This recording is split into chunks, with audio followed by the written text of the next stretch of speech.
Hi, my name is Rich Schmidt. I'm here with Lauren Eisold. It's July 29th, 2020. We're in Dayton, Oregon. Thank you so much for joining us today, Lauren. We really appreciate this. Thank you for having me. First question for you, and kind of the most important question for our purposes, is why wine? Why viticulture? Ooh. I kind of just fell into it. I was raised in a Navy family, and we moved around a lot. And I spent 6th and 7th grade in Germany. And yeah, my dad was a big tennis player, and we went everywhere, all across Europe, and a lot of times that's surrounded by wine. Mm-hmm. So I think when I was in 6th or 7th grade, I was drinking bull's blood in Hungary and running around German cobblestone streets at wine fests. And yeah, so I went through my life loving geography, geology, cultural, anything that makes you humble yourself.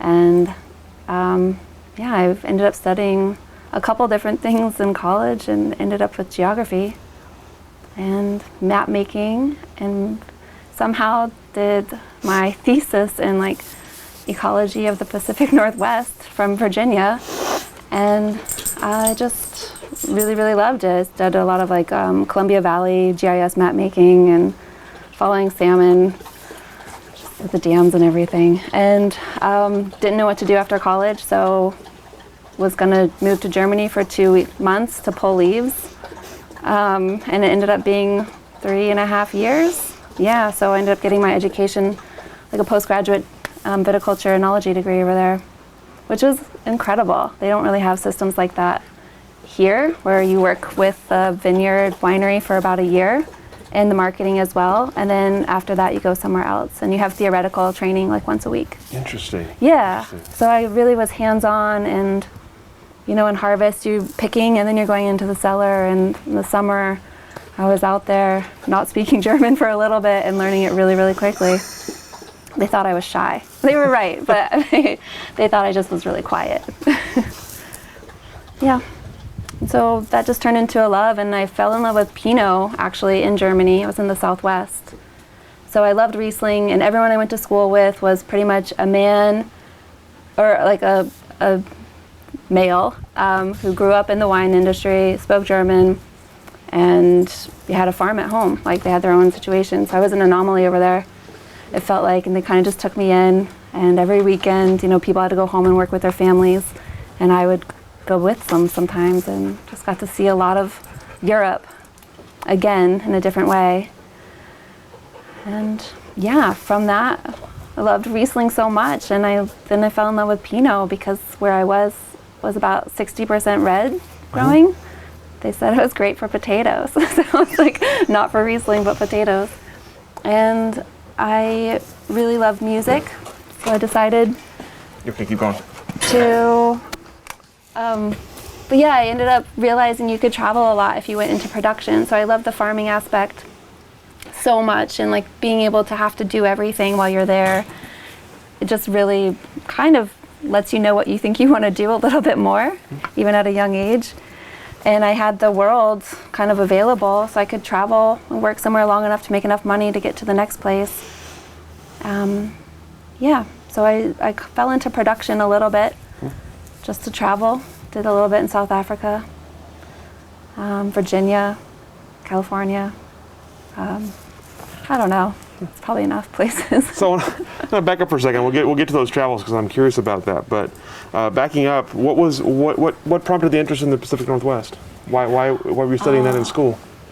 Some of my favorite musicians were from the Pacific Northwest. I loved The Blow and Elliott Smith, and I just really loved it felt like there was a lot of humility out here, a lot of artistic creation, but not with. And I love glitter pop too, but I fell for it, and I just really liked I felt like the integrity was really intact here.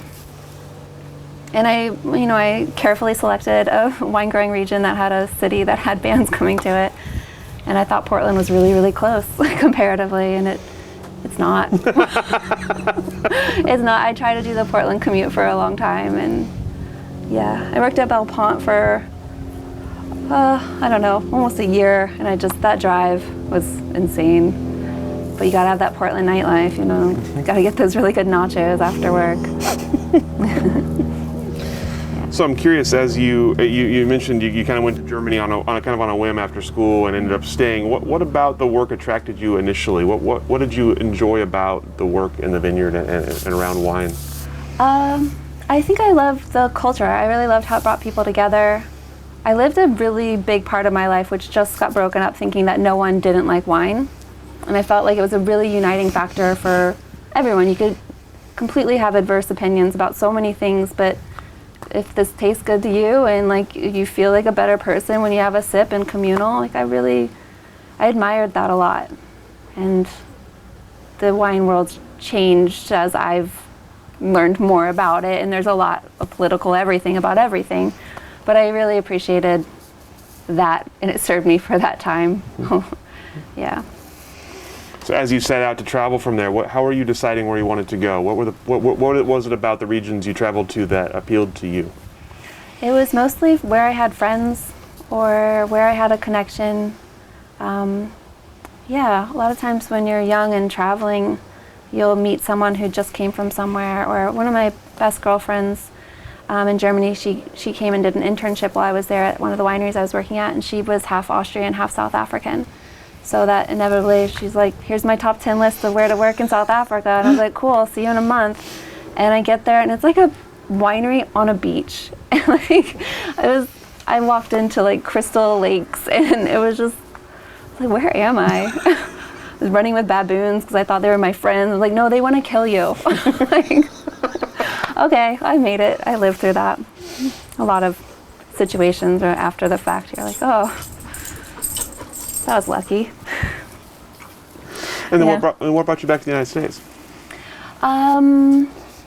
My dad's health. Yeah, so I came and I lived with him for a little bit in Virginia, and he's really the catalyst. I was like, I don't know what I want to do, Dad. And he's like, when I was living in Maine for 8th, 9th, and 10th grade, our German cousin, so when we lived in Germany, my dad looked in the phone book and found an Eisold. There's not very many of them, but we became very close friends with this family, and they lived in a region that actually makes barrels, like a cooperage there in Tübingen, and they're all doctors, and they travel a lot, they love wine, but they have a daughter who came and lived with us in Maine while she attended Bowdoin for a year. And so it kind of felt like a little bit of a, hey, I'll help you come if you want to come, and hey, there's a school here if you want. And so I did have a relationship that fostered an ease into something. As you're young, you don't know, you're like, well, I don't know what else to do, and that sounds good. So there was like some like, why don't you just go to Germany if you don't know what you're doing? I was like, okay. Yeah. Yeah, okay, Dad. Probably drinking a Moretti or something, you know. And off I go. Yeah, people there thought I was either the craziest person they'd ever met or the most courageous. I was like, I just didn't know what else to do. I don't know. Like, seemed like a good idea.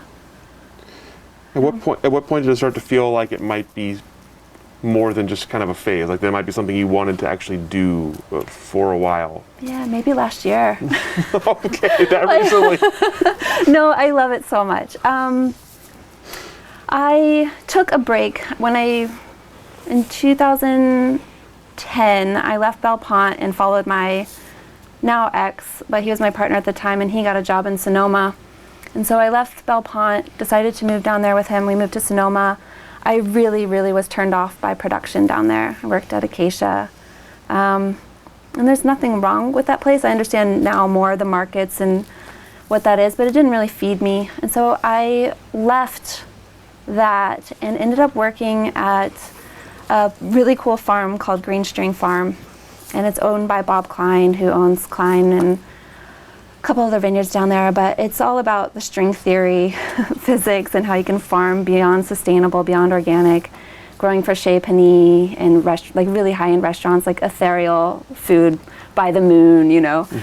And I just really like fell head deep back into farming, and I got a lot of experience with, you know, the vineyards there as well, and like compost tea and just like what else you can do, and just kind of the mentality, like 50% for nature, you know, like what are we killing ourselves for? Like do your best, make sure you're there, and just expect like farming is farming. And once I fell back into farming, I was like, this is great. And then I started working back in viticulture again down there. and really had a great boss and helped me when a position became available with the transition of PPV to Atlas.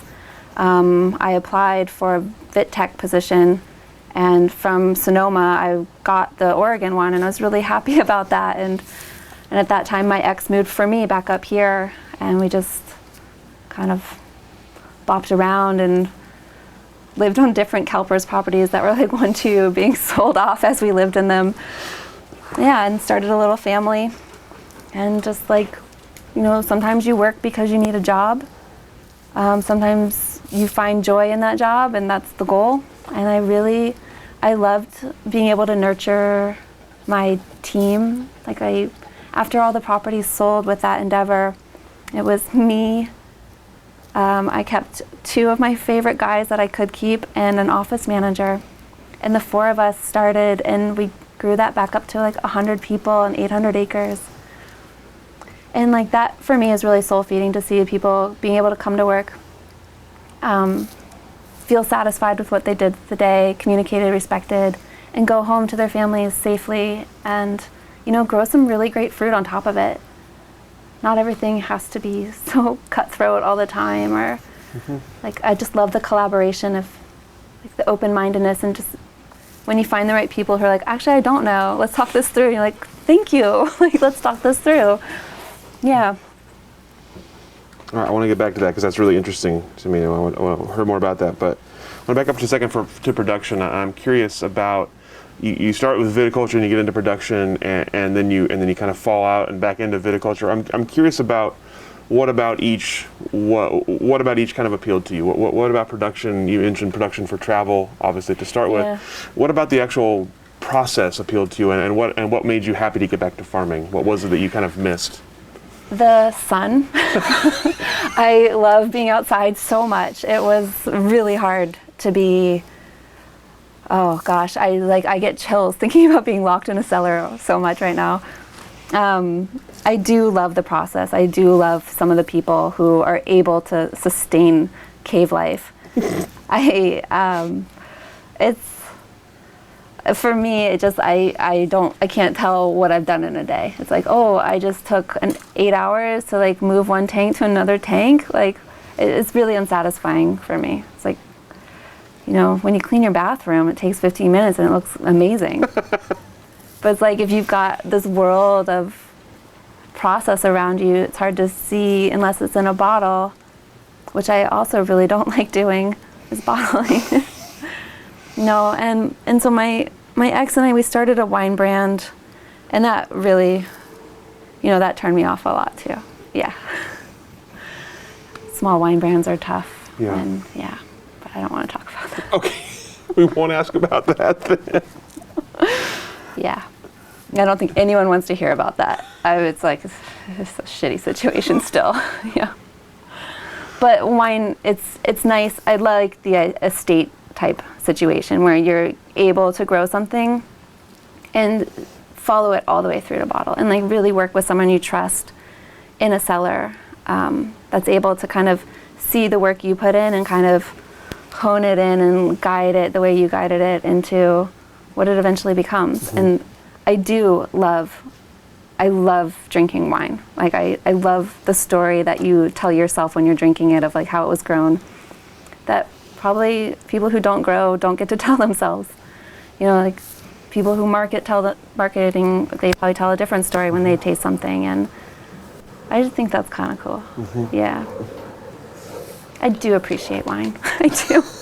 I really appreciate people who are happy to work in a cellar. So once you got back out into the vineyard and you're up here, tell me about that kind of transition. You mentioned obviously the CalPERS transition, and then kind of taking all the way down and going all the way back up. Tell me about how that worked, how you kind of made that work in terms of the transitioning back to Oregon and then sort of losing vineyards and then gaining back a new business, I guess.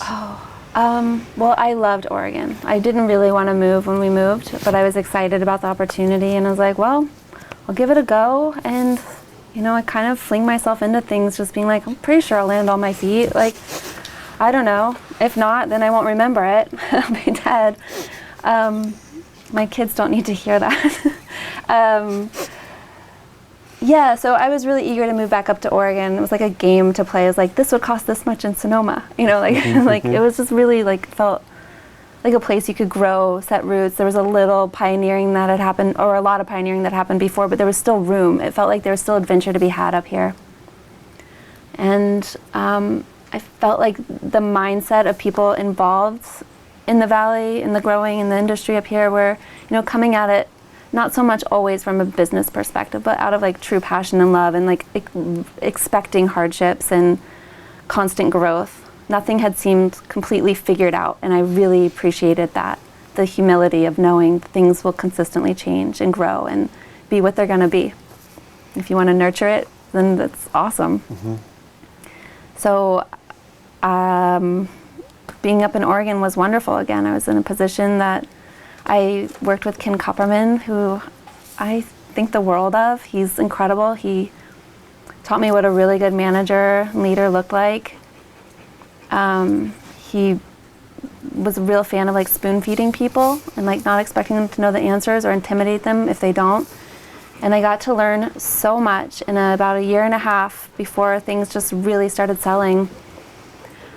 And I mean, it's not just Ken Kupperman. There was like a deep-seated infrastructure of really intelligent viticulturists and all sorts of just background noise taken care of. Like I didn't really have to deal with like finances and payroll and just the noise that real life is. And I loved it. And then I got pregnant in 2013. And it felt like right as the last property sold, Jackson hired Ken, and I was like, ugh. And I was offered to stay where I was and follow in like a really massive shoes. And then I was like, well, sink or swim, I need health insurance. So I ended up just sticking it out. And I just remember like I've given up in the beginning. It was so hard, but I'd given up those really precious moments of my newborn to like try to make this work. And I was like, you gave up that time, like stick with it. You've given up things you can't give back. You can't get back. So just stick with it and do the hard work. Don't make this for nothing. And I learned a lot of hard lessons on the way, but found myself pregnant again 2 years later, and I was like, here we go. But you know, at that time I'd settled in and I was building a really valuable team and kind of setting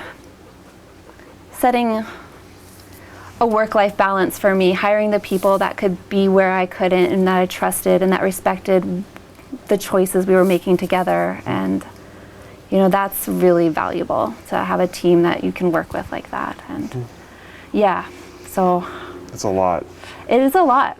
My kids were with me all the time in the beginning, and we undertook cannabis one year, and I was like, okay, just when you're figuring one thing out, let's throw in 30 acres, sure, okay. And you know, I got to experience a lot of really cool developments. Never built reservoirs before or roads, and you know, just knowing that you've got a team behind you if all else fails, but also knowing that they trust you to just like ask the right questions. And you know, you don't always have to know the right thing. You just have to know the options and kind of innovatively think of where will this lead us down the road.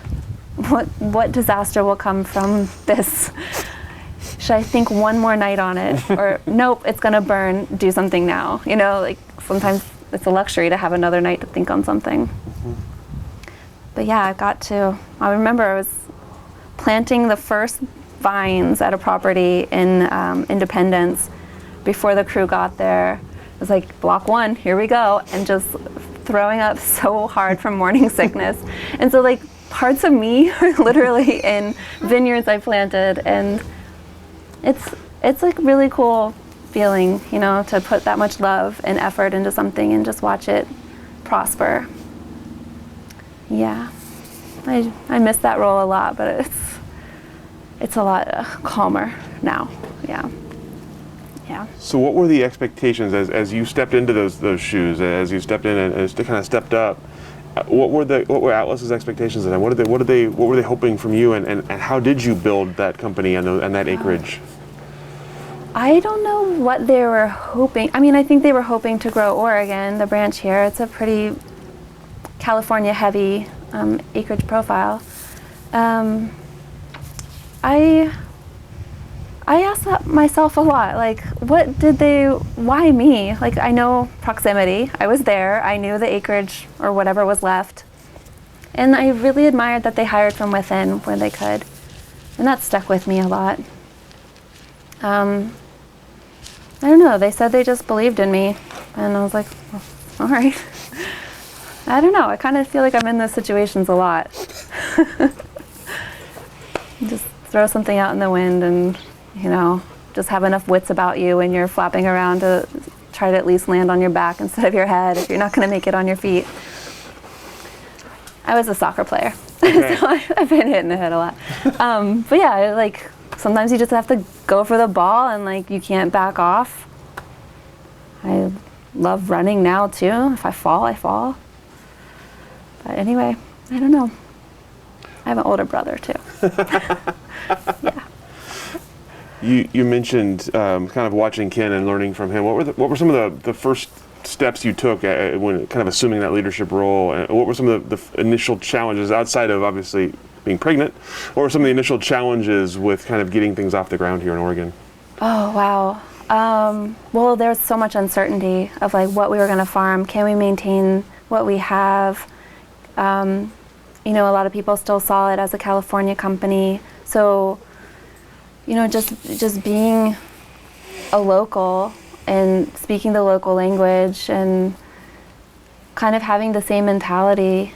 It was a really slow process, honestly. It was hard. It was a lot of hustle that I was uncomfortable with. Like, I am not really cut out for, I love vineyard management companies because you get to see a vast amount of acres and so many different issues every year that you really get to learn from, but it's a really challenging place to be, and I don't envy people who own management companies, honestly, because it's so uncertain with what acres you'll be farming the next year, or you farm amazing all year and then one thing happens on a budget and you're like, oh, so now you don't want us? Or you get someone's acreage and you're like, dude, I don't know, but we need the acres too, and they left you, is this okay? And I don't know, you'll probably have them back in 2 years, and I don't know.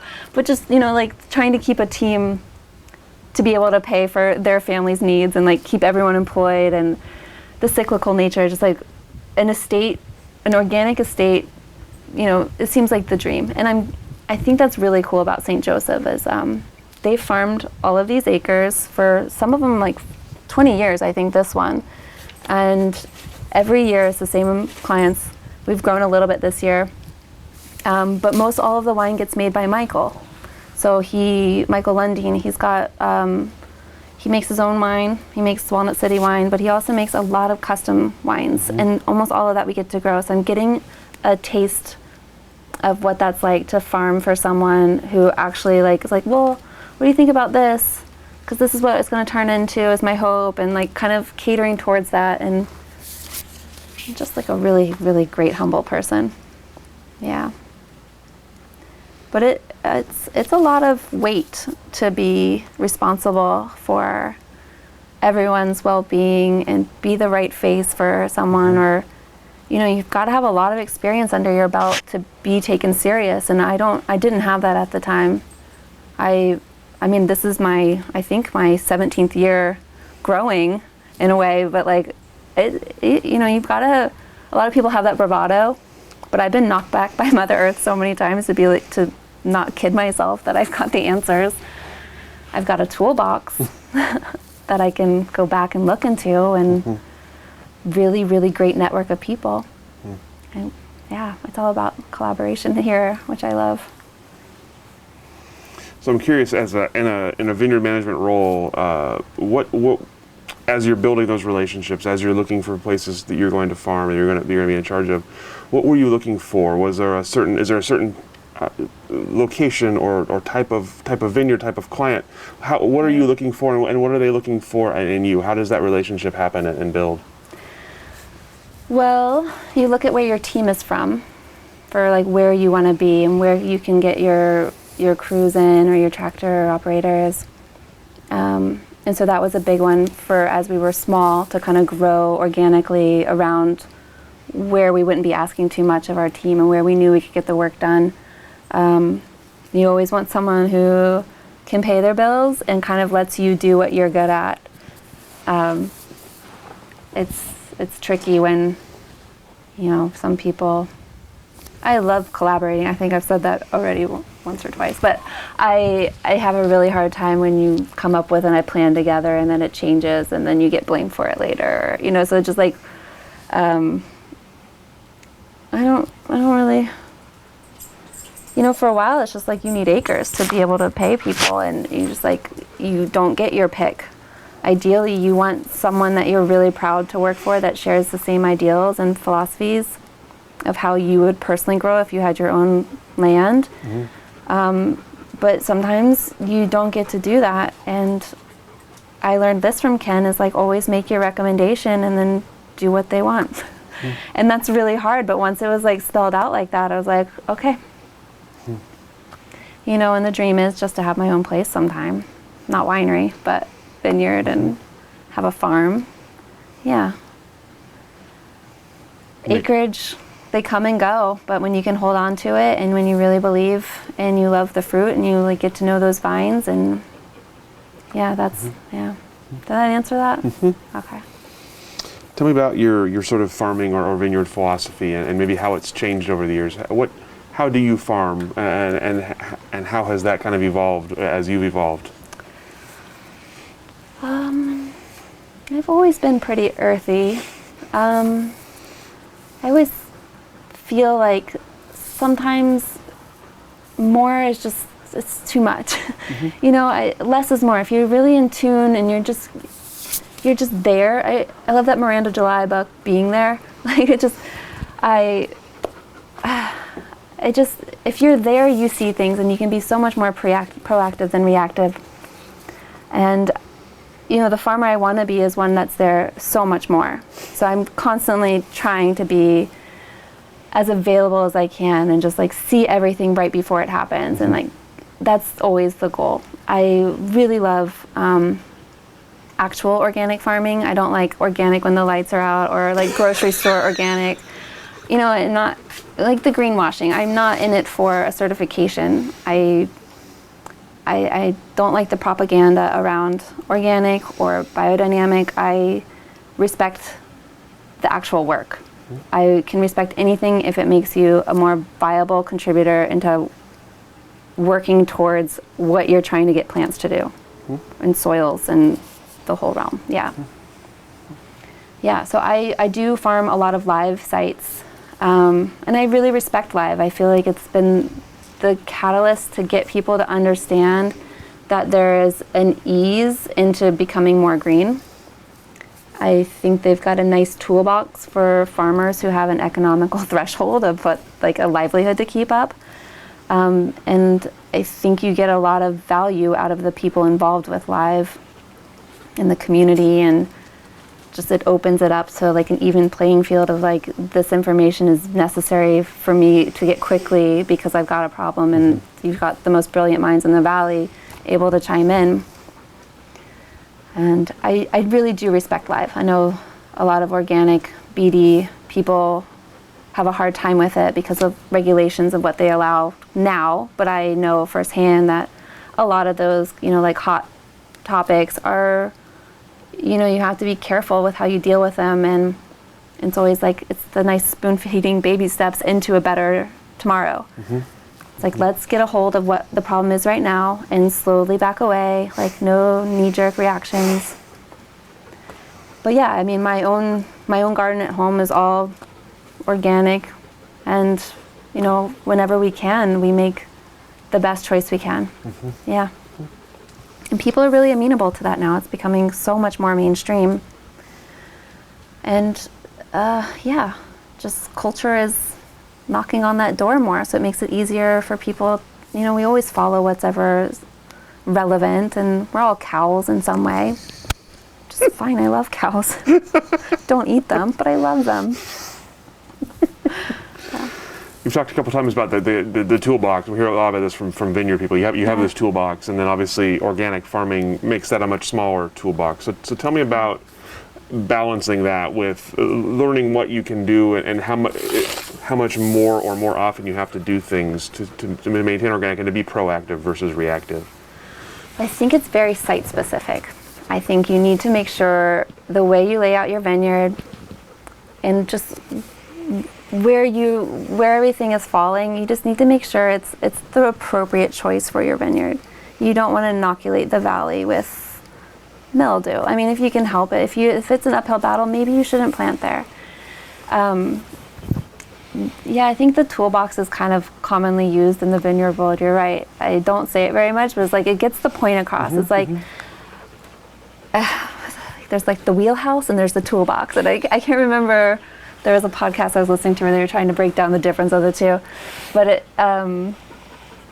yeah, it's like wheelhouse your experience and toolbox is what you've got available to you. And so I will say there's a lot more organic options now. So that has severely increased our ability to farm a certain way. There's just so many brilliant people working to find chemistries, and I mean, they're great right now. Will they be in 5 years, or will that be the thing that made us all die of brain cancer? I don't know. But right now, the information we have is what we go off of. And the same is true for information we have about things we know are bad for us. And so if we can reduce the risk of a known evil and then a potential benign something, then I think we take that option. And the prices are coming down. It's still relatively expensive, and with organic, you're probably, depending on your site, you're spraying at least a third more sprays. But I mean, you can farm something with sulfur all year and just hit it at bloom or closure with a soft chemistry, or, you know, you can make these choices. There's a lot of supposed recipes that people think aren't recipes because they're putting their own salt in, you know, or they're doing this just a little different, but I mean, it all comes down to being there. And like the best farming is proactive farming. Like curative sprays don't really work. Yeah. Tell me about when you go to a vineyard for the first time and you're asked to you're thinking about it's going to be something you're going to be working with. What do you look for? How do you judge a site that you haven't worked with before? And what at what point do you feel like this? Yes, this is something I want to work with. No, this is something I don't. This is not something I want to work with. Well, getting to say no is a luxury. Well, clearly. Maybe I'd rather work with this one than this one, perhaps. Well, actually, I really love where I'm at right now because they do say no a lot. They do. They're like, I don't think it's worth our time. This seems like it might be a pain in the ass to work with, or we just don't have the resource. Like, they're not going to, I don't know. Like, I love that. They're like, no, this is exactly what we can farm it as if they wanted to come down. Like, that's just us lying to them. So they're probably better off finding someone else, you know. Like, and I really appreciate that mentality because it didn't exist in my life before here. I feel like when you're standing on a site, if you take the second to digest where you are and just like let it come into you, you get a really good sense. You get a good sense of all the polyculture. You get a good sense of how it was cared for before, if it was its fault for how it was cared for, or like what small things you could do to invest in it for 1 year and what you could do to invest in it for 5 years. And is the owner willing to do that? And, you know, it's really hard to farm for someone who's like, no, I want 8 tons per acre. Yeah, I got 12-foot spacing. You're like, I'm not a magician. Like, there's little things that, so it has to be someone who's amenable to listening to your expertise, and just the feeling from it. Like, has the soil been treated okay? Like, is there anything we can do right off the bat? Yeah, my dog. He's so cute. And then what about as you're working with a place, getting to know it? What's that process like in terms of how long does it take you to get to know it, and what do you feel like you're looking for in a space to know what you need to do with it? You know, some vineyards I feel like I farmed for years and I still never know them. I can't attach to them. And some vineyards I get like right away. I'm a very visual person too, so if there's like a bad map or like something like that, my brain just won't connect with it, and it'll just be something I farm. And I don't like that. I like to be involved. Some sites I get to know really a lot. I find myself visiting them way more frequently, and I'm drawn to this site. I come here probably more than any other site, not just for the figs, but I love it. I feel like I can walk, I can see things, it makes sense to me. The layout was well done. It's not constantly a headache, it's not constantly rethinking something. Like there was one vineyard I worked at, and you might have interviewed someone up there, but it's 13 acres on 7 different spacings. And I just I couldn't love it. I had a really hard time loving it, and it was like I got the magical feeling when I was there, but it was logistically I couldn't be my best self there, and it was hard to know where to start. Yeah. So you talked about ideally you have your own vineyard space sometime, and let's assume you have no limitations. What does your ideal vineyard look like if you're building it from scratch? I really like slightly wider spacing. I planted a vineyard right here that I actually quite love, just 3 acres right now, but we just did a little soil prep. The pH was naturally imbalanced. There was so much great organic compound material there that we really didn't have to do many additions. Got the layout just like the hillside made sense, and we barely did any land prep, so no ripping, and just enough, and then let all the natural seed come back, and it was all vetch and like grasses and rye, and it was really beautiful. And then we just let it go, and so we did a little hand watering, but we haven't had to cultivate anything, and I'd really like to see soils kind of balance themselves, and you don't always get it right, but if you have the luxury of being there time and year again, you will get it right. And so long as the vines are getting what they need, the soil's getting also, and then you can walk away feeling like you did what that soil wanted from you, and the vines are getting what they need. So that reciprocation. I really love the McMinnville AVA. There's just something so brooding about it, and I like the affordability, like the discoverability that's out there. That being said, I live in Carlton, and I love it. Like, just really, really mellow hills with lots of just soft fruit, and I don't know. I think I'd be happy anywhere, and I think there's not something very, very specific I'm looking for. It's like whatever kind of finds me.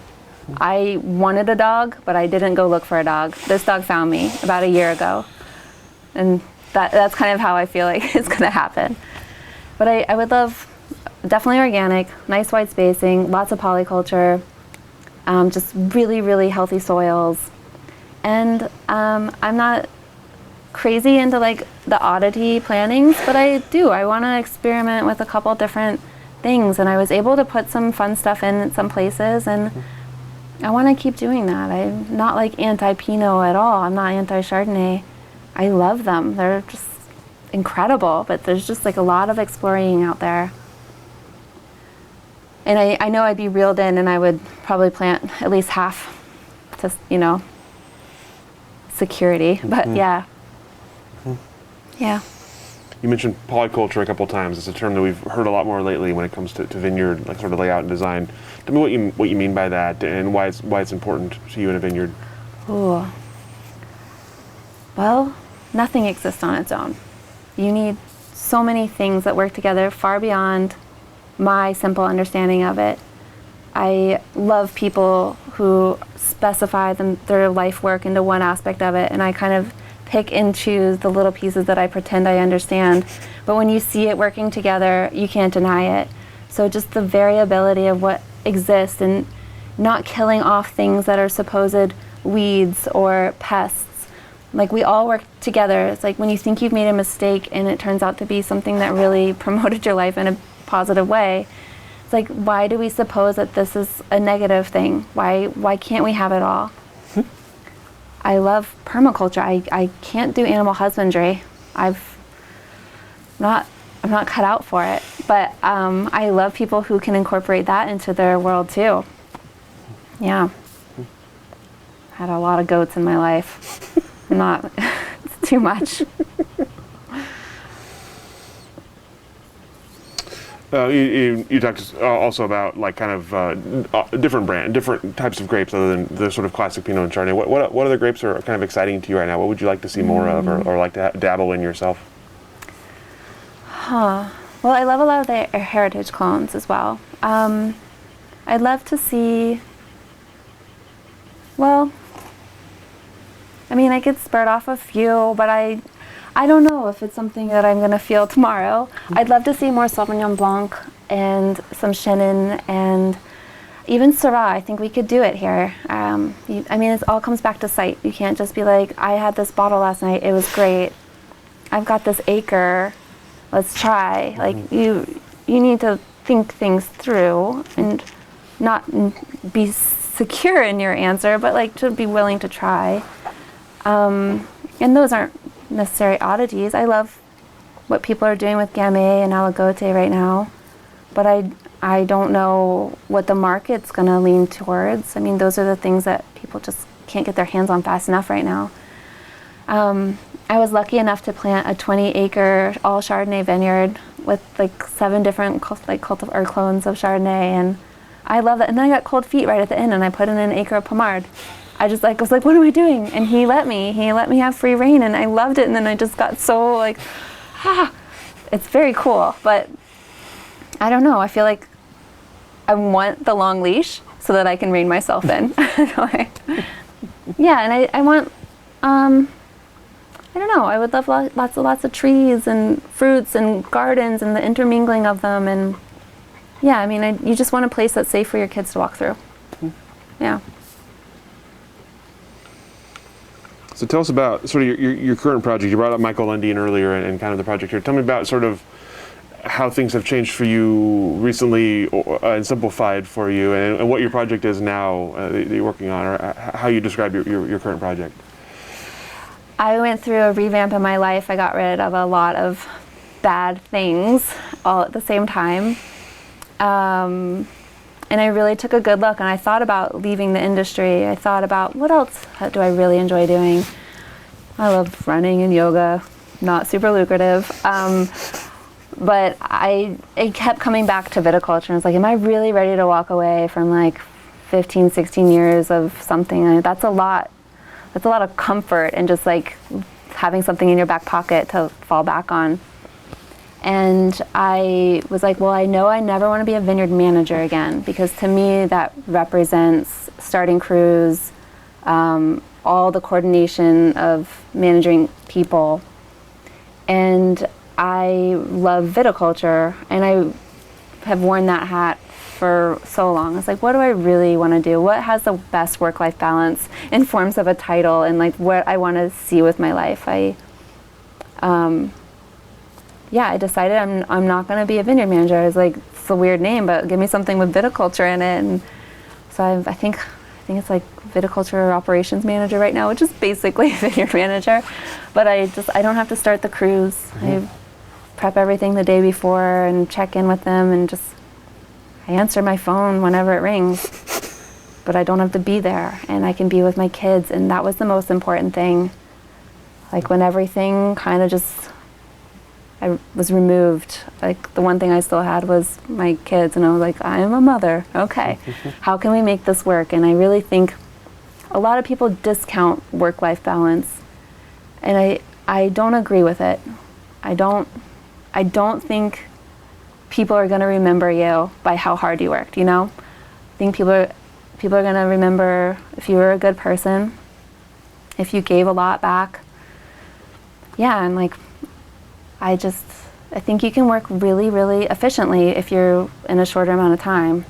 So I am working 30-ish hours a week right now, which doesn't really exist in farming, but it like makes me feel better, you know? And it's got a lot of challenges, and I don't know if it's forever, but I'm so grateful that they were willing to be like, yeah, actually, that sounds great. You want go for it? Okay, here we go. Again, flinging myself into the wind of something I know to be impossible. That Bukowski quote, it's a matter of style in the face of no chance at all. It like is always in the back of my head. It's like, show up. You probably won't walk away doing the best, but you can just show up and see what happens. It's an interesting way to approach things. I like it. I had to move every year and a half of my life when I was little. So I was just constantly being like, how am I going to adapt? And so, I mean, it's a fault at times, like being that adaptable and just like seeing where you kind of end up. But it also provides a lot of really interesting experiences. And my friend base, they notice I'm a magnet for really interesting people. And people will tell me crazy stuff all the time, or they'll walk up to me and tell me things. And I'm like, okay, you probably really needed to tell someone that I'm glad I was here, but I have to go. Like, you can't follow me home. Like, that mentality helps a lot of doors open, but they're not always doors you want. Yeah. I don't know if you know much about my backstory, but okay, that's good. We're good. Pretty much what you told us today. Good. You talked a bit about work-life balance and about kind of finding your way, especially as a mother. Obviously, your role is not typically one held by women. It's becoming more and more common, of course. But I'm sort of curious about your sort of path through as a woman in vineyard management and how you felt fitting in the industry. Well, if you did know my backstory, that would be a funny segue. I don't know if I often think about the fact that I am a woman. I recognize that I think about my strengths differently. I know that I can't come in and just hook up a PTO the way someone twice my size can. And so I try to really lean on knowing my strengths and surrounding myself with people who can fill in my gaps, and that we've got that combination. Oregon was really attractive for that reason. I know that there were so many more women winemakers here and viticulturists, and my core group of girlfriends were all viticulturists, and like it's just the relationships you build and like the trust you have with people. So for me, sometimes I can tell people treat me a little differently, but I mean, you grow up as a female, so it's the same thing you incur on a life basis. And if there was ever going to be an industry where you're kind of a minority, this is a really open-minded group. And I think of it more as like, what are my strengths and weaknesses? And I don't find being a woman a weakness by any means. And I would hate that I even just said that. Like, it's so clearly not. I don't have that female police mentality of I have to prove myself. Yeah, I think we have to work a lot harder, but I think the people who are working a lot harder are already inclined to be the hard workers. Mm-hmm. I don't think they're necessarily working harder to be respected. I think they're just naturally, intrinsically that type of person. And I mean, in having to find that balance between work and life, you've got to really be inventive of how can I get this done correctly with integrity in this amount of time and be there to get my kids by 5. I mean, they're not going to wait for you. And so you've got to be really efficient and thoughtful and use your resources. And I do feel that people trust my integrity and know that at face value this is what they get, and I feel like people are pretty disarmed, you know. Mm-hmm. And I think that about most people in this industry. Most. Always most. Yeah. Always most. Do you feel that pressure is, how to phrase this question? I always hate asking the question because we always ask it of women, and I'm wondering if that pressure is more acute as a woman in the industry. Mm-hmm. The pressure to be there, the pressure to find that balance. We don't ask that question of men very often. So do you feel like the pressure is applied internally or externally? I believe internally. I think I'm very hard on myself for performance.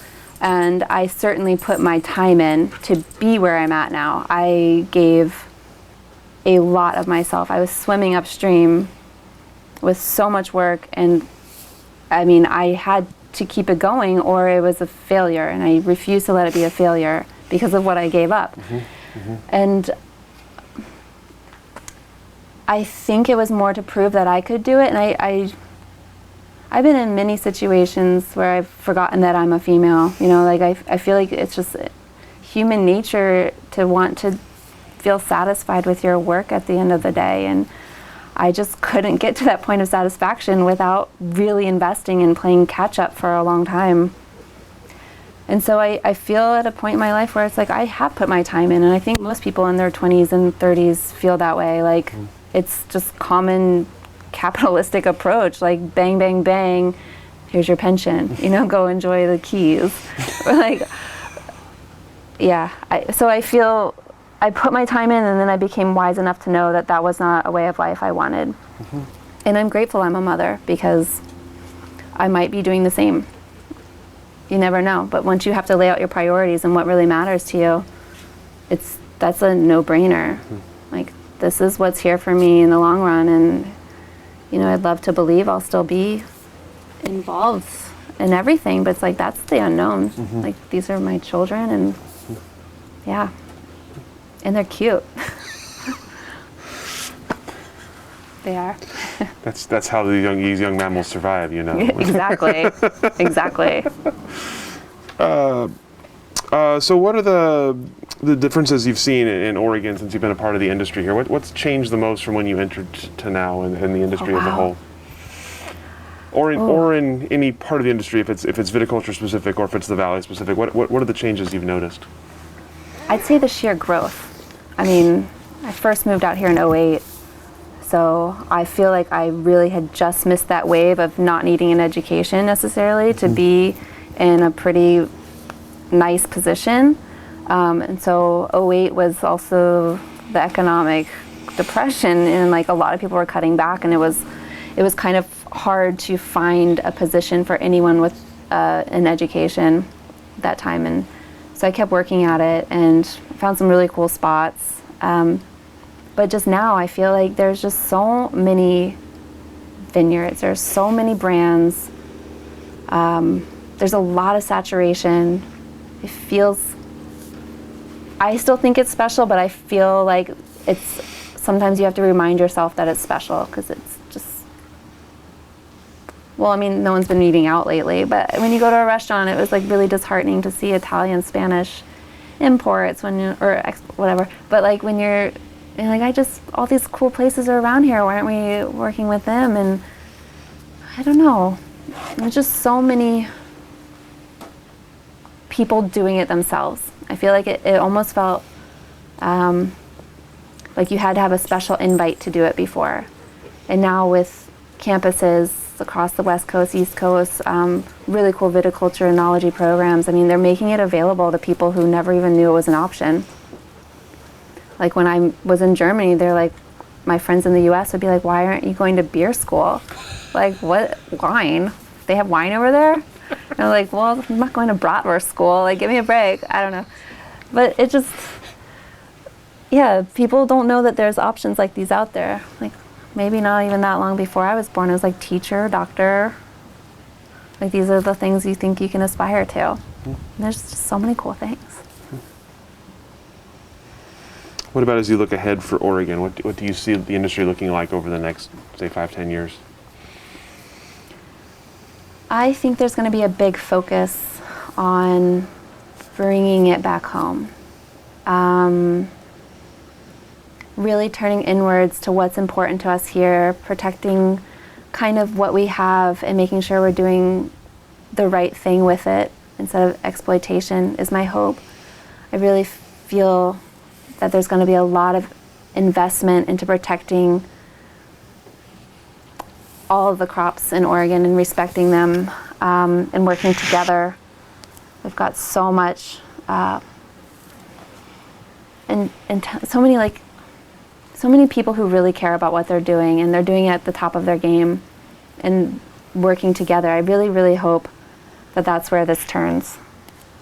There's a lot of land still being purchased, and I think there's a big gulp of air happening right now, like hopefully of like, let's see what we've got. Let's take a moment before we're just rushing into something because the bank says we can. Like, let's be really thoughtful and let's do the best with what we've got. There's not a race, you know? And that's my hope for it. Just keeping the integrity from where it started. I'm curious about your use of the word exploitation there. What do you mean by exploitation? Well, I guess there's two sides of the fence. Like when Jackson family moved up, there was a lot of concern about all of this outside proprietorship of Oregon soils and how they were going to farm it, and they did a remarkable job. I was so impressed because I watched it, but I was also farming for them in 13, watching how they interacted with us and the properties and just the meetings they would hold, and just like thinking, and I came up from California too, so I had already had an earful. And I was like, oh my gosh, let's see what happens here. Do I have a good seat? Can I see it all? And like, they came in and just really open-armed, like, this is our goal, and like, we're not here to push anyone over. Instead, they put a highlight on the Willamette. They really brought a lot of notoriety, and they're still making incredible wines. So I guess there's two sides of it. It depends how it happens. Exploitation is definitely very negative, and I remember a lot of positive coming from that. And it's like, could that happen again, and could it stay that positive? We don't know. Could we turn into like a great Pacific Northwest growing region and kind of have this sistership with Washington and Idaho a little bit better? And like, yeah, I think that's already happening. And I think anything that's done for the right reason, you know, if it's really like a pure hope, it usually turns out good. Yeah. Naivety. Optimism. Obviously, we're talking to you in July of 2020, dealing with the COVID-19 pandemic right now still. I'm curious how it's affected your work and your life, and maybe how it's affected maybe your view of the future for the industry. I wish I had a crystal ball. I really do. I'm so concerned, but there's only so much concern can do except maybe spark a few new ideas of innovation. I'm very fortunate to still have work. I'm very fortunate my partner still has work. I am very fortunate that my kids are able to be in daycare. I really am just filled with so much gratitude, and I know where I'm at, and I know where a lot of people wish they were, and it's a real big moment to reflect on what truly is important. And I know it's deeply affected restaurants and sales, and that will always come back down to the vineyard. It's like we've had people that are uncertain of following through on contracts, and that happened in March this year. I've had blocks that I couldn't farm. I just basically bare minimum. It's not even planning to go into wineries, and I'm really adverse to the knee-jerk reaction. But I understand people have a lot of different reasons for why they do things, and just to respect what people need, the choices they need to make for themselves. But we've had to put in, protocols in our vineyards. But luckily, we're outside all the time, and we've got pretty much 6 feet between every row. So I've been really fortunate. I get to cruise around a lot with just me and my buddy, and you just hope you're taking the precautions you can, because once it does hit, if it does hit a small business, it's very impactful. Everything will be, that's a big worry of ours to, oh gosh, it gives me like, I just like, oh gosh, what would we do? And it's like, okay, well, we still have this connection with this FLC, and like, we got these tractor operators, and if we needed to forego this, we just have to stay at top of the communication of like where you're at and client expectations and what you can actually do. But there's, it's never good to live inside fear, but it's good to be guided by what you don't want to happen. Yeah. So just keeping as safe as you can, keeping your head down, not being a dumbass. Who knows? You fed one piece of information one day and something of a 180 the next, and you're just like, all I got is common sense, I guess. Like what can I ground myself on there? And it's like, just hunker down. Yeah. What about as you look ahead to harvest this year? How will it be different? I think we're all still kind of, day by day hoping something kind of falls through. It's a big topic. It's a hard one to navigate. It really will be very challenging, and that's just me thinking on the vineyard side. Like the winery side, they've got their own issues. They've been dealing a lot with like the internship, lack of labor, and I mean, there's a lot of close proximity when it comes to harvest. And luckily, it's early in the mornings, and we'll be able to wear our masks. And it's a lot to be known. I don't know. There's a lot of great groups right now working on that, and a lot of groups working together to try to find the way to mitigate that. I mean, we're not the only agricultural crop here. It's like you just want everyone to go home safe, and it's like, were they endangering their family for grapes? Like, it's hard. It's hard, yeah. But you're also, giving them a paycheck too, or, I don't know how that comes across, but it's a scary time. Yeah. Just a lot of precaution and just expectations, just keeping them reasonable. So what about as you look ahead for yourself?